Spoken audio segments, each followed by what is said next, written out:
Good afternoon, everyone. I'm not an American attorney, so I'm going to stand here. I started with a joke as well. Okay, so I caught a bit of the keynote address, and thankfully found out that most of what I was going to be speaking about has already been spoken about in the keynote. Then I was privileged to have heard Professor Andrew, and he's covered the other half of what I was going to speak about. So I suppose there's really nothing else to talk about this afternoon. I'm going to try. So I have 25 minutes to tell you some really bad jokes. Okay, so I think just a few quick points. I agree entirely with what Professor Andrew said about the maqasid infusing the way in which we should be looking at Islamic arbitration and dispute resolution.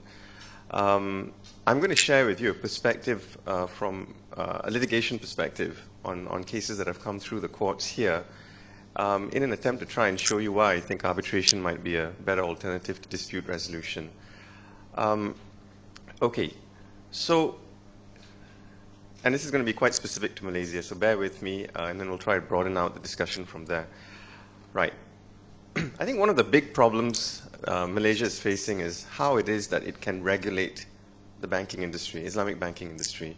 A while ago, I was invited to speak in Hong Kong on the topic of how it is that one should be regulating the Islamic banking industry, or should you be regulating at all?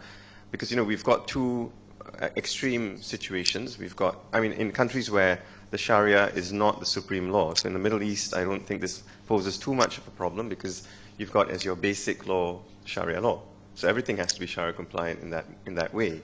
But where you have jurisdictions like Malaysia, we do have Islamic law, but it's personal law, and the public sphere is governed by what's been recognized as secular law enacted by Parliament.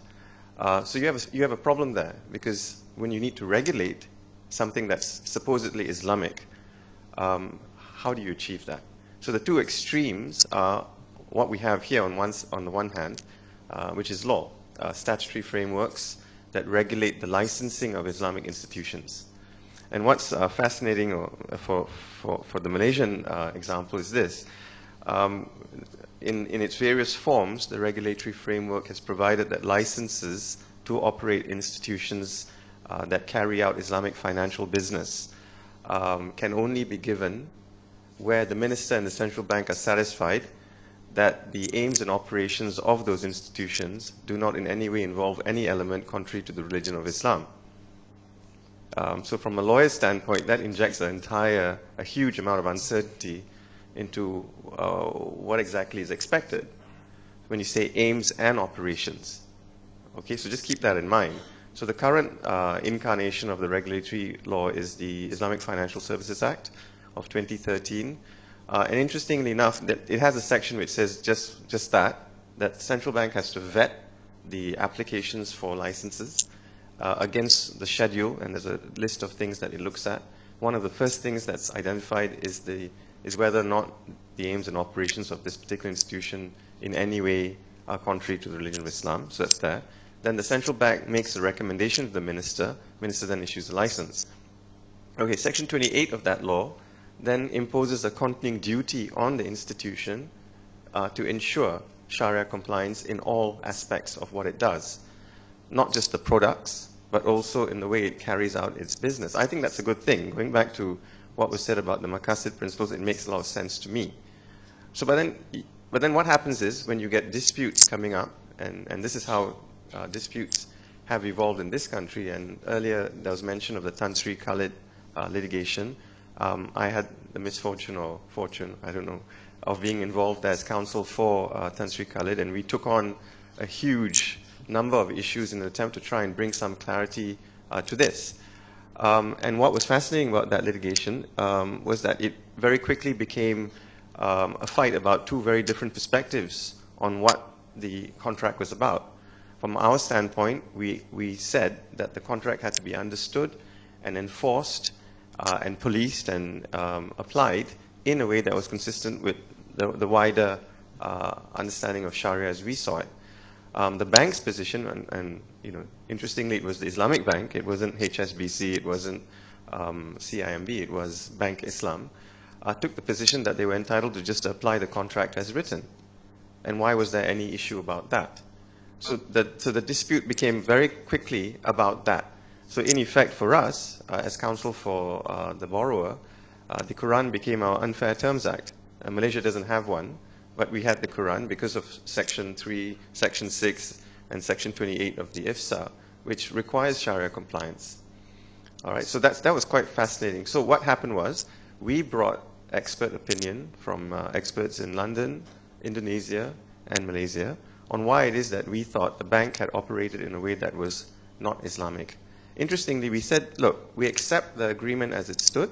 However, we said there was a collateral arrangement that made it something very different. Without that collateral arrangement, we said the agreement was illegal for violation of these principles. So that was a question of fact as to whether or not that collateral agreement existed, but we brought opinion to say why it is that it couldn't have been operated without that collateral agreement.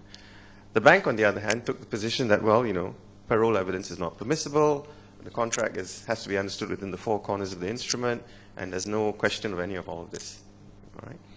So bank applies for summary judgment, bank gets judgment on that footing, even though there were experts' reports before the judge.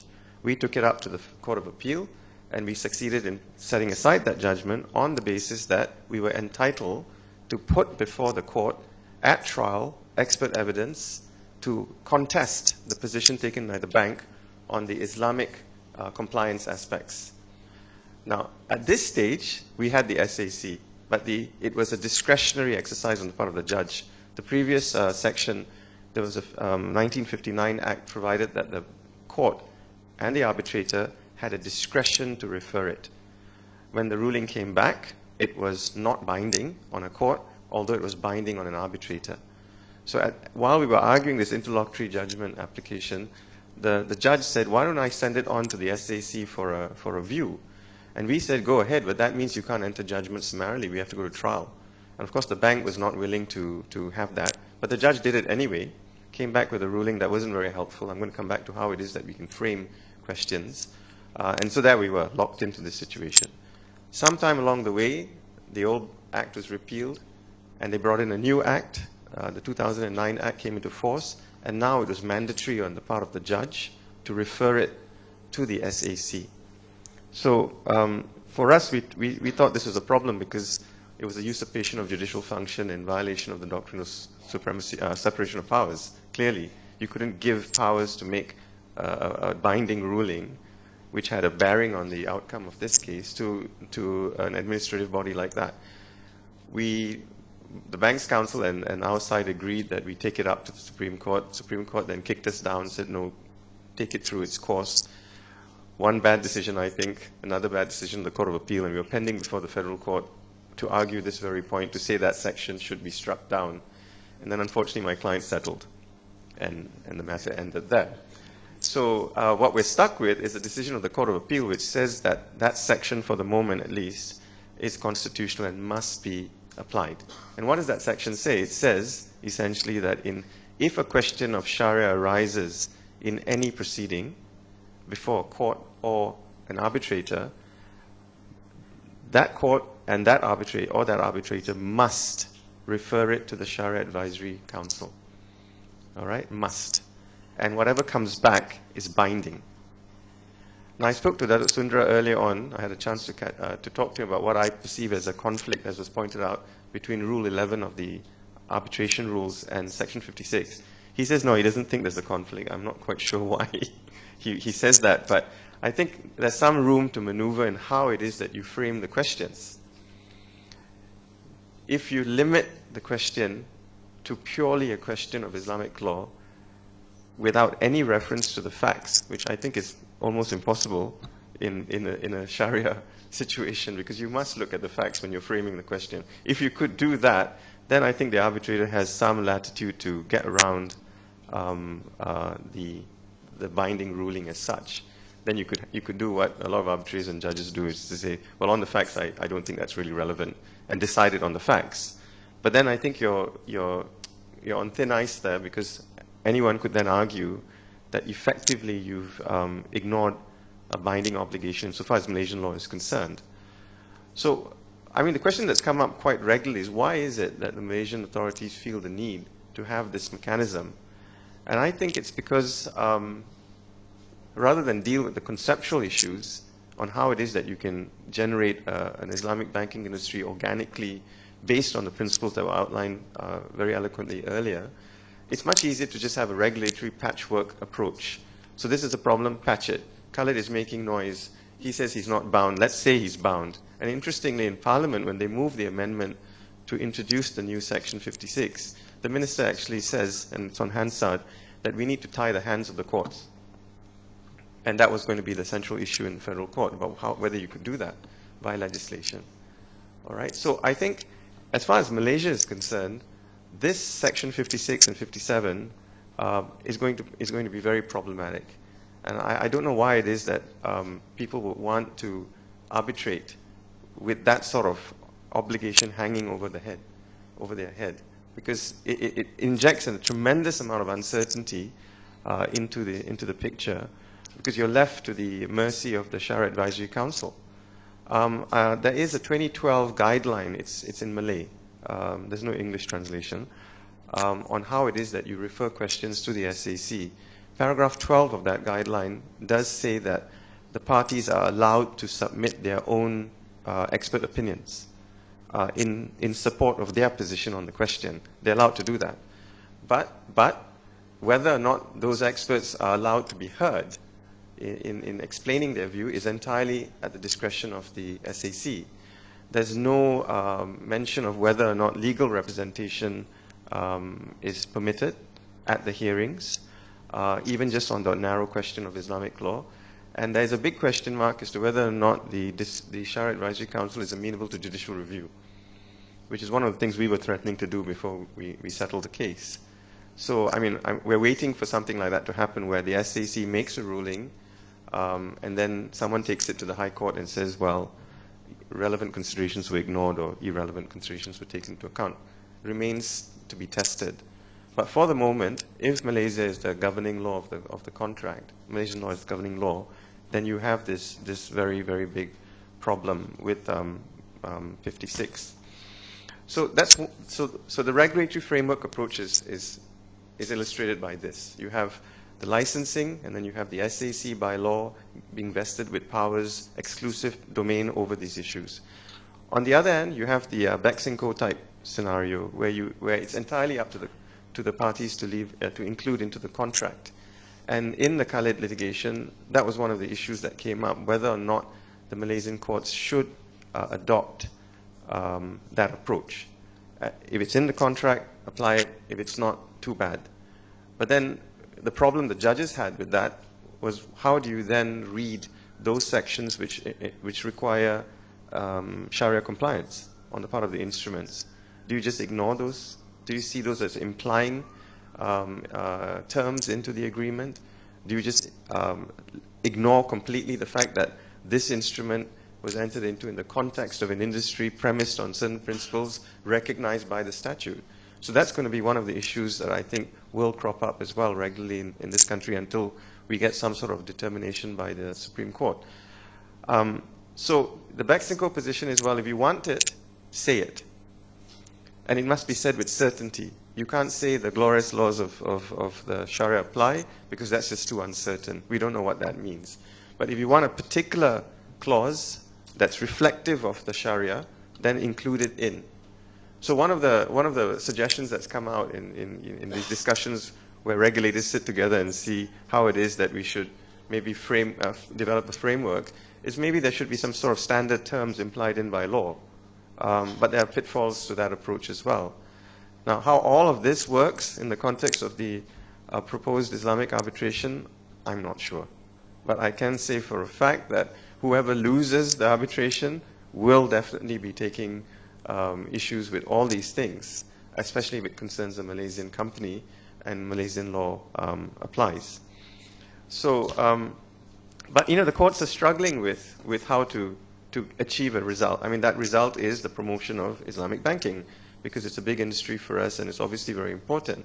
And so what we've seen is the court saying, well, Muslim judges or non-Muslim judges in the High Court, and we have a specific court that deals with Islamic banking, at least in KL, And there's a judge that sits there, and I don't think the judge is specifically trained, although maybe once the selection is made, that person is then given some training. But we've heard some pretty interesting things being said, like, why can't we just include Islamic principle by way of equity? Well, they're two very different things. Why can't we just decide it based on what we know of the situation? And we saw one controversial case, not Islamic banking, but to do with the use of the word Allah, where judges of the Court of Appeal quoted from Wikipedia. So, there's this reaching out to sources and saying, well, why can't we just apply it as we see it? And so, the Court of Appeal has admonished this sort of thing and saying you can't be stepping into the arena and deciding based on what you understand it to be. And we have this SAC. Why don't you go to the SAC and get some sort of determinative ruling, right? But then you have lawyers like me then saying, well, why should I be bound by what the SAC is saying? Because, the SAC may be partisan, may have its own interests, especially if you're dealing with institutions that are linked to government. It's not necessarily conducive to transparency in the way we would like, especially if you're not allowed in with legal representation. Yeah. So what's the answer? I'm not sure. I will say, however, that if we were talking in a more abstract way, I agree entirely with the observations made earlier about, you may not have specialized judges who understand what they're supposed to be looking at. And till today, in cases involving Islamic banking, we still have those judges who think that, well, it's a contract, so why don't we just deal with it as a contract? And you contracted out of this, so therefore you can't say it. You are stopped from arguing that. But say, well, Islamic law doesn't allow for a contracting out on this. But then the judge will say, but you did contract out, right? So why are you complaining now? But isn't the point about Sharia compliance, it doesn't matter what I did, because it's Sharia compliance that's an issue. And you get judges saying, no, that's really just an afterthought on your part, and you're trying to get out of an which is true. We are trying to get out of the obligation, but on a matter of principle. So if you think about the fact that you need specialized skills or skill sets or persons who are experienced in this sort of area, then yes, arbitration makes a lot of sense. But then I was talking to some people earlier. If I'm an Islamic institution in Malaysia, and the courts are geared towards promoting Islamic finance, why would I go to arbitration? The judges are going to give me a judgment every time I want one. And they're going to try and make it as easy as possible for me to get judgment, even without going to trial on it. So that's fast, it's effective, it's more or less certain, right? The defendant has to deal with policy and try to make this uphill case of why it is that judgment should not be entered. So I don't see that as happening. But I suppose if it's a big enough transaction, sukuk, and it's specialized, then for the benefit of all parties, then maybe it's better to have it done before a specialist panel, as opposed to, but then if it's sukuk, I think maybe many people will not be choosing Malaysia as Malaysian law as governing law in the first place, for other reasons, which we won't go into here. So, in principle, I think it makes a lot of sense, the idea of going to arbitration. And really, the I-Arbitration rules are interesting. That Rule 11 model is fascinating because it does allow for some sort of compromise to be achieved on how to deal with the thorny issues that come up in the dispute. In practice in this country, I think it's a problem until we deal with Section 56, or we get a court saying that yes, it does mean you have to be bound, but you're bound only to this extent, and you're free to maneuver around it. The arbitrators can look at it and see how it is that it fits in. And that's Datuk Sundra's view. He says that, well, if there's a ruling on a question, and that question is tightly framed, then perhaps it won't go so far as to impact on the arbitration. But let's say, for example, there is a lease agreement. All right, it's a shipping lease. And in Islamic law, it's the financing institution's obligation to pay for major maintenance as the owner of the vessel, ijara financing. But what they do is they sort of contract around that and say, well, even though it's my obligation, I'm now saying it's yours and you have to agree, and you agree. And there's another clause to that effect. So let's say I now take up an issue in arbitration as to the legality of that clause, whether that can stand in the context of Sharia compliance because of Section 28 of the Islamic Financial Services Act. And that's my entire case. Now, the only question I can frame for the SAC is that clause valid when you look at Islamic law? And in this country, it's Shafi'i. And so it narrows down even more. And what will the SAC do? It'll say yes or no. And if it says it's valid, then that's the end of my case. So in those sorts of situations, which is I think, the more regular type of situation, then really the ruling does have quite an enormous impact on outcome.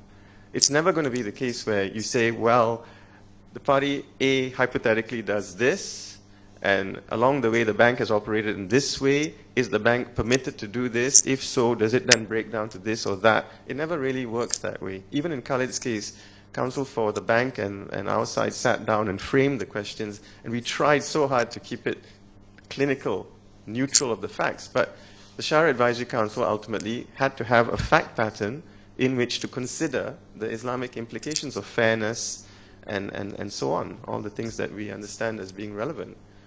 So, sorry, I don't have any answers to give. I mean, this is the experience we've had so far, and it's, I think, something to think about for people who might have some influence in reshaping that statute. I think this has to be taken up, especially if Malaysia is looking to promote itself as a dispute resolution center for this sort of thing. This is a problem.